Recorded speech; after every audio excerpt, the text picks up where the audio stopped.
Malka Abu Aker has seen her crowded refugee camp in the Israeli-occupied West Bank swell year upon year since fleeing there over 70 years ago, with the arrival of new generations and those escaping successive Mideast conflicts. But with the coronavirus spreading locally, the 73-year-old worries that her congested Palestinian camp is primed for contagion, and blames the UN's cash-strapped Palestinian aid agency for not doing enough to help. UNRWA is not sanitizing the camp, and they are not cleaning the camp in efforts against this epidemic, Abu Aker said in Bethlehem's Dahaishe camp, referring to the UN agency which provides services to 5.6 million Palestinian refugees. Nearly a third of those refugees live in 58 UNRWA-registered camps across the West Bank, Gaza, Lebanon, Syria and Jordan. I have lived through many troubles, but these days are the toughest I have ever seen, said Abu Aker, who fled a village in West Jerusalem to escape fighting during the 1948 Arab-Israeli War.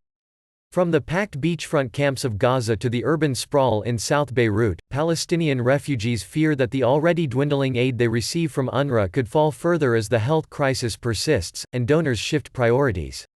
The United Nations Relief and Works Agency for Palestine Refugees in the Near East, UNRWA's full name, was created by the UN General Assembly 70 years ago to deal with the hundreds of thousands of Palestinian refugees who were driven from their homes or fled the conflict surrounding Israel's 1948 creation. UNRWA has faced budget difficulties for years amid donor fatigue and other conflicts in Syria and Yemen. But its financial troubles escalated after 2018, when the United States, its largest donor, halted its annual aid of $360 million. Its challenges were compounded by an investigation last year into misconduct allegations, which saw the United States and Israel intensify criticism of the agency. The probe led to the departure of senior officials including UNRWA's Commissioner General, who denied wrongdoing and said the agency was the victim of a political campaign. Despite its troubles, UNRWA last year secured a 3-year renewal of its mandate by the United Nations. But soon afterwards came an unexpected challenge: coronavirus. It launched flash funding appeals, saying it needed $14 million over an initial 3-month period to confront the illness in its camps. The crisis comes while UNRWA is facing the most severe financial crisis in its history, spokeswoman Tamara Al-Rafai told Reuters at the agency's headquarters in Amman. But she said the agency has already taken precautionary measures, including closing all UNRWA-run schools and delivering medicine and food aid directly to refugees' homes to reduce crowds at distribution centers. We are looking at whether it is possible to turn UNRWA facilities into places where people can isolate themselves in the event of an outbreak, Al-Rafai said. At least 34 Palestinian refugees in the West Bank have contracted the illness, 6 in Gaza and 1 in Lebanon, according to UNRWA.